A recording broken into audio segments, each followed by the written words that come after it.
Welcome back to the Scrapyard guys, Rajtronic here, and today we're going to have a look at some of the big news that came out in Hearthstone this week. Now, I know if you're like me, you probably don't have time for reading. All of this reading, boring. That's just not what you're into. What you do is, like me, you go on YouTube and you find your favorite content creator and you ask them, hey, tell me what to think about this expansion or this piece of news. And I'm going to save you the hassle of having to watch 5 or 6 different content creators in order for you to figure out what you think. So we're going to watch them together really quickly, get the cliff notes, and try and figure out if this is good news or bad news all together. So let's take a look. First up on the list is one of the guys that I watch probably the most of, and it's Regis Kilbin. I just love this guy. He's super positive. He generally tells it like it is. And I just love watching his reactions to the decks that he plays. So let's see what he thinks. Please check the description for a link to the official blog post breaking down everything about this. I'm just going to give you the overview of how this is going to work. No, Regis, this is what I'm coming to you for. I'm not checking description. You tell me what's in the doc and I'll, tell me what to think. I'm just kind of informing you that the blog post exists and to go check it out and maybe taking a quick look at this if you need a reminder of how things are going to work. Lazy. That's what this is. Lazy. That core set is going to be made up of a handful of different things. Some classic and basic cards are going to be duplicated into the core set. I love this. I like the fact that he's put it in big font and he's taken out exactly what I need to know. This is exactly why I come to him for this. We got new cards being added, sometimes based on characters you know and love from the basic and classic set. You got rebalanced cards, I'm told, and also previously rotated cards. I just noticed that he has a picture of himself in the background. I've never seen that before. I don't know if he's used this background before, but I think he has, but I've never seen that. The core set will be free to everyone. It's basically unlocked just through class progression. That's exactly what I kind of wanted to figure out. What is the cost for a lot of this stuff? So glad to see he's put that in big bold font. Excuse my camera's kind of in the way. I promise you it says free at the bottom. I'm told you can disenchant these cards. So if you only play one singular format standard and you're not worried about owning these because they're not going to be in standard, then you can disenchant them. I don't know about you guys, but I don't really disenchant anything anymore now that we've had duels. I think I used to disenchant everything, but now the fact that the cards can be used in multiple different formats, and if you want to stay competitive in multiple different formats, you need as many cards as possible. So I'm not sure if I'm going to ever disenchant all my cards, but it's good to know that I can if I want, if we have this new core set. I think that's a key piece of information. Please double check everything you hear here with the official documentation. Absolutely not. I'm taking everything at your word. Sorry, Regis. Ultimately, I think this is a good change for the game. Could really help keep things fresh. Makes certain balance limitations go away because you don't have to worry about all these cards all the time. And I think that's going to be good for the game. And of course, it's going to be free. So it's cool. I think this is really important. Sometimes we look to the content creators that we follow to figure out if this is good news or bad news. As we, as casuals, probably don't have a massive stake in this game, but these guys genuinely do because it's their livelihoods, their careers. They have to care. They have to figure out whether this is good for them long term. And I like seeing this kind of stuff on YouTube, if I'm honest. The game that I love, the game that I like to play, the game that I've created some content around and maybe want to do it in the future. It's good to know that I haven't hitched my wagon to a lame horse or a lame duck or whatever that phrase is. Next up on the list is somebody who I only discovered recently, despite him being quite a big Hearthstone content creator. It's Dexter. I really like this guy. I really like his sort of casual attitude to the game. He's obviously a good player. He tries lots of cool decks, and I appreciate his input as well. He also got this cool running meme joke where he pretends he lives in Regis's basement, which I think is kind of funny. But yeah, let's see what he has to say. Or with the launch of their next expansion, they're planning on moving basic and classic to wild to make way for the new core set. There's going to be a new core set. No basic. Okay, so he's essentially just reading it out to us. I feel like he's experiencing this for the first time. So you can see that he's reading it understanding it, and then repeating back what he's just understood to us. These guys have to get videos out like on the buzzer when this stuff gets announced. They probably don't have time to read it, write notes, digest it, and then produce a video. So I get it. I think it's super important here. It's going to be free to all players. That is a huge deal. Hopefully this lowers the barrier to entry and a lot more people can either come back to the game or pick it up. I think that's a really good point. Making sure that it's free means that, yes, you will have it easier for new players. And I think that's a thing that Hearthstone has struggled with for a while now, is making it easy to get involved, making it easy for new players to get into. As I think Dexter's pointed out in previous videos, and I've said to my friends, don't play Hearthstone. Just don't. If you haven't played it for like 6 years, you probably shouldn't. But they really do need to start reducing the barrier to entry for newer players. So hopefully this will be a nice change. Some of the core set are returning from previous sets. Some are reimagined favorites. 29 are completely new. So hopefully we can see some reimagined classic cards that we love. Maybe like maybe Leroy, maybe Sylvanas. That would be really cool. So 88 cards are returning from Classic, 54 from Basic, 55 from Wild, 4 from Ashes of Outland, 4 from Demon Hunter Initiate, 1 from Hall of Fame, Shadow Farm. Oh, so Shadow Farm's coming back. And then 29 new cards, 20 class cards, and 9 neutrals. I like how he's done this. I like how he's shown what's coming back. Because again, if you don't want to read, it's nice to see. But again, you can see he's reading it as for the first time. I don't know. That's the way he wants to do it. That's fine by me. And they're going to be adding a classic format. This seems really cool. You're going to have the original 240 cards as they were in 2014, which is when the game came out, I guess similar to WoW Classic. I've seen a lot of criticism for this set recently. Not criticism, but essentially saying that this will probably go the way of WoW Classic, in that people will love that nostalgia factor for about a week and then it will die off. I'm interested. I'm sure, like a lot of players, I'm going to try it out. Am I going to enjoy 2014 Hearthstone after experiencing the last 6 years and the new meta and the new cards that are dropping?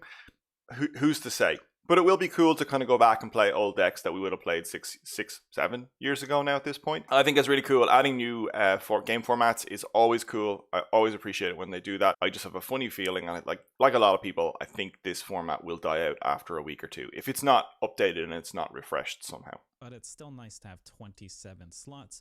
Why is it not a flat 30? I don't know. Because there's 9 decks on each page.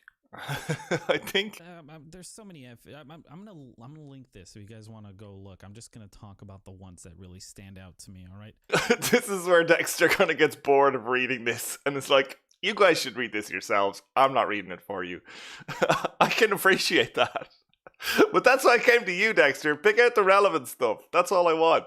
Very exciting that we're getting a classic format and more info on this core set. We knew there was a basic classic rework going on. It's really nice to get some details on it. Hopefully they announce the new expansion soon. Okay, so Dexter didn't really give his actual opinion on what he thought was going on here. I think he was more sort of giving a highlight reel of what was just being announced. Again, like Regis, like a lot of these people, they just have time. They need to get a video out as fast as possible. So maybe don't have time to write like detailed notes and stuff. You could definitely see he was just reading it as this is the first time he properly read it and was recording his thoughts live. Not a huge amount in terms of what his opinion is here, but yeah, always cool to hear what he's thinking. Next up, you have the mayor of Valuetown himself. This is the guy I've been watching Hearthstone the longest for. I absolutely love Trump, and I love to hear his opinion. I love to see his videos, his editing. Jens, whose editor, is just top notch. But yeah, let's see what he has to say. The core set will be 235 cards, of which 142 of the 235 will come from Basic and Classic. Love the infographics. Love seeing what's going to be in, what's going to be out. As always, his editing is just top notch. Big fan. Change now will allow for the classes to not vary as drastically in terms of power level of Basic, Classic, core set, and how powerful their cards get offered in the expansion. I think this is a really cool way of explaining as to why the core set is now of benefit. I think he makes a very good point that potentially people like myself or the casuals mightn't be as aware of is, yeah, there are some classes that really lean heavily on their Basic and Classic set. and means that cards that come in new expansions don't really get used, and vice versa. There are classes that lean heavily on the new cards and don't really use their basic or classic. I keep calling it core. Their basic or classic set. So I really appreciate how he explained why the core set is of benefit to Hearthstone as a whole. Really cool. Format as well getting introduced with the next expansion. It's going to be the classic format when all these changes come in. The classic format will be you get to compete using Hearthstone's original 240 cards. There's going to be all sorts of really old school decks, including, but not limited to, Face Hunter, which has the 2/1 Leopard Gnome, and the Starving Buzzard, which costs amazingly 2 mana, by the way. And of course, who could forget Turn 1 Yeti again? Uh-oh. The Yeti. There's no point in playing this one out. You got me. I love how he did this. I love how he went back to old footage of basically when he was playing in 2014 and how turn 1 Yeti was an auto concede. Amazing. So Trump, again, I think did a good job of explaining very, very simply what the important parts are. Didn't go too deep into the FAQ, but not a huge amount of additional stuff added here in terms of what we've already seen with Regis and Dexter. Again, very, very good at boiling down what the important parts are. So made it easier for scrubs like me to understand what this is all about. Lastly, we're going to go to Brian Keebler.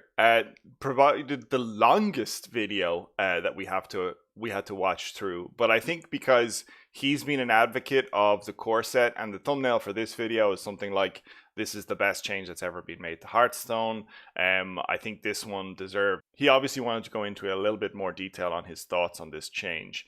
And I'd be honest with you, I really enjoyed this video. Why I feel like this change is perhaps one of the biggest and best changes that has ever come to Hearthstone. And not just because it's something that I've personally advocated for years. But it's definitely, that's the reason. That a static set of cards in the form of the classic set means that Hearthstone as a game is fairly static. That you have a ton of things that just are part of the game forever, and you get people who are tired of playing against and with the same things over and over the course of years. Also, the argument being that the classic set was the first set that Hearthstone ever made, and kind of pinning the entire future of the game to the classic set when the designers know the least about how their game works makes very little sense just from a design perspective. Very true. Something I wouldn't really have thought about myself without being a little bit explained to me is that, yeah, that original set of cards made 7 years, if that's going to remain in the game forever, it kind of limits the design choices going forward. And as he made a point, when they designed it 7 years ago, they didn't know where the game was going to be 7 years afterwards. So the fact that we've been playing with those same 7-year-old cards has sort of shaped the way Hearthstone has been designed ever since. Okay, I'm going to jump ahead a little bit here because Brian is kind of talking about some of the similar stuff that we've seen with Dexter and Regis and Trump. So I kind of want to jump ahead. You guys have seen all this already. You understand at this point what some of the major changes are. I'm more interested in what Keebler's opinions are on these changes. It would be interesting to see what a standard that doesn't have Brawl looks like, right?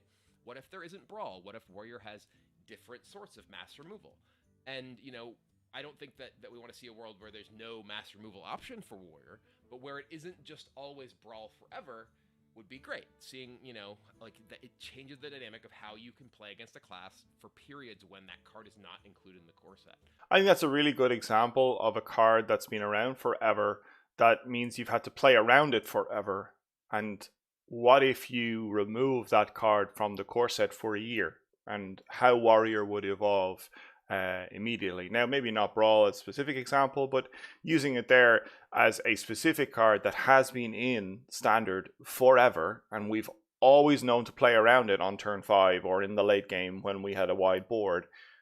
What would happen to a class that you removed a card like that? Yeah, really cool opinion. This is the single biggest step that I think that we have seen, both in terms of giving content to existing players, but also to new players, right? I think that's really strong language from him here when he says it's the single biggest step. And again, it gives me a little bit of encouragement as to the future of Hearthstone when a guy like Brian Keebler is saying this is the single biggest step that they've made towards a positive change to Hearthstone. Yeah, it really makes me feel good about the game going forward. Again, I cannot overstate how big a deal this is to the accessibility of Hearthstone. We get it, Brian. We get it. It's a big deal. Jeez. Move on. Overall, I am super, super, super stoked about this announcement. Like I said, I think it is the absolute biggest change that Hearthstone has ever made. And on top of that, more deck slots, you know? Okay, so Brian kind of wraps it up here. Basically, he's saying, as we've heard him say it several times, this is the biggest and best change in Hearthstone. Again, for somebody like me who makes a little bit of content on the side, this is wonderful news to say, okay, Hearthstone is gonna live on. Really, really enjoying seeing all these content creators come out and say that they think this change is really good. After, you know, the last couple of months in Hearthstone, it hasn't been great. I hope you guys have enjoyed the kind of recap that I've done here. I know it takes me hours to get through all these content creators and what their opinions are. I hope me boiling it down into one single video helps you guys a little bit as well. If it did, please hit like, maybe follow me, subscribe. You'll find all my social media and the stuff below. I will leave a link to the blog post if you want to read it yourself. But thanks very much for watching, guys. I really appreciate it, and I'll see you in the next one.